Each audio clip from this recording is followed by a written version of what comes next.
I'm Tracy Baxter with today's Record Newswatch. Police consider him armed and dangerous. The man who robbed an area store at gunpoint Sunday morning. It happened shortly before 9 a.m. when the man walked into the CVS Pharmacy on Route 17M in Chester and asked to see the store manager. When he went into the manager's office, he pulled a gun and robbed him of an undisclosed amount of cash. The man then ran off toward Academy Avenue. Anyone with information that can help officers locate the suspect is asked to call Chester Police. Their phone number 469-4111. All calls will remain confidential. This was the scene earlier this year when gun rights advocates rallied in Albany to protest the passage of New York's SAFE Act. The scene is expected to be replayed Tuesday, only this time the protesters who gather outside the state capitol will not only call for the repeal of the gun control law, but also call on law enforcement officials and other public leaders to openly disobey certain provisions of the newly adopted legislation promoted by Governor Andrew Cuomo. Tuesday's protests will also include the submission of more than 100,000 signatures on petitions in opposition to the new law. Town of Montgomery police are looking at the possibility of more victims now that additional charges have been lodged against the Village of Walden man accused of having sexual relations with two 14-year-olds. Rhett Russo has been charged with rape, criminal sexual act, sexual abuse and misconduct, and endangering the welfare of a child. Police say Russo knew his young victims and pursued them through various online social media sites, as well as through text and picture messages. It's a scenic piece of real estate off Front Street, and the city of Newburgh's picturesque waterfront used to be home to the Consolidated Iron and Metal facility that processed scrap metal. But after it closed, what was left was an abundance of soil contaminants, including lead, cadmium, and PCBs. The site was added to the federal Superfund list in 2001, and today it was part of a tour conducted by the EPA and Congressman Sean Patrick Maloney to review and assess progress on the cleanup of this and other hazardous waste-contaminated sites.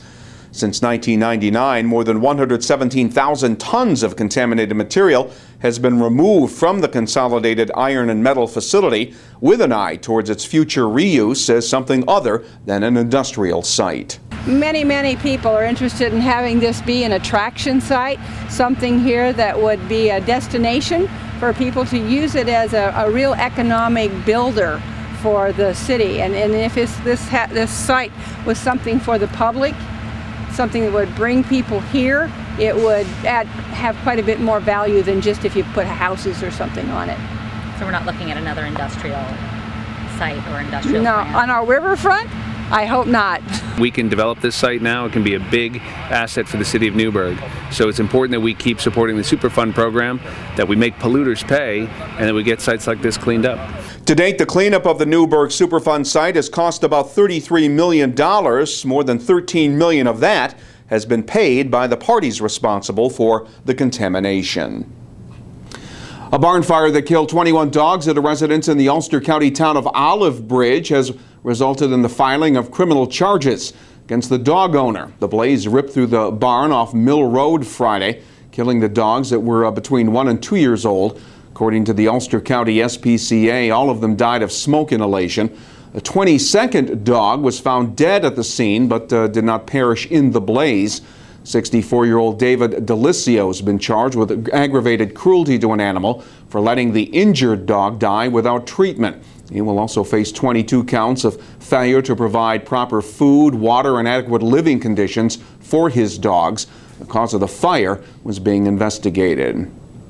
For many, it's a trip down memory lane to a simpler time. In the Sullivan County community of Callicoon, traditions endure, like the hamlet's 17th annual tractor parade. This year's parade featured more than 260 vehicles from modern to antique that circled through Callicoon and ended in the neighborhood of the Delaware Youth Center, where parade watchers could enjoy a chicken barbecue. Organizers of this year's tractor parade event were hoping to raise $5,000 for the youth center.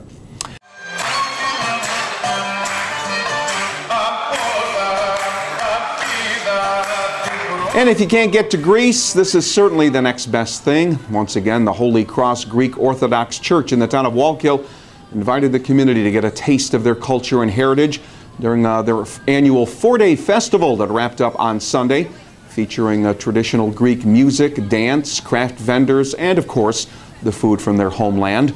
And it's become one of the region's more popular go-to events, attracting hundreds each day to take in the sights, sounds, and tastes. There could be even more rain in the area on Tuesday. It'll be cloudy and humid with showers likely, and the highs Tuesday up around 80 degrees.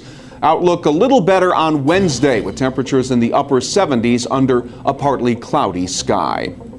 Get weather alerts as well as breaking news right here at Record Online, and get caught up on all that's happening by starting your day with the Times-Herald Record. For Record Newswatch, I'm Tracy Baxter.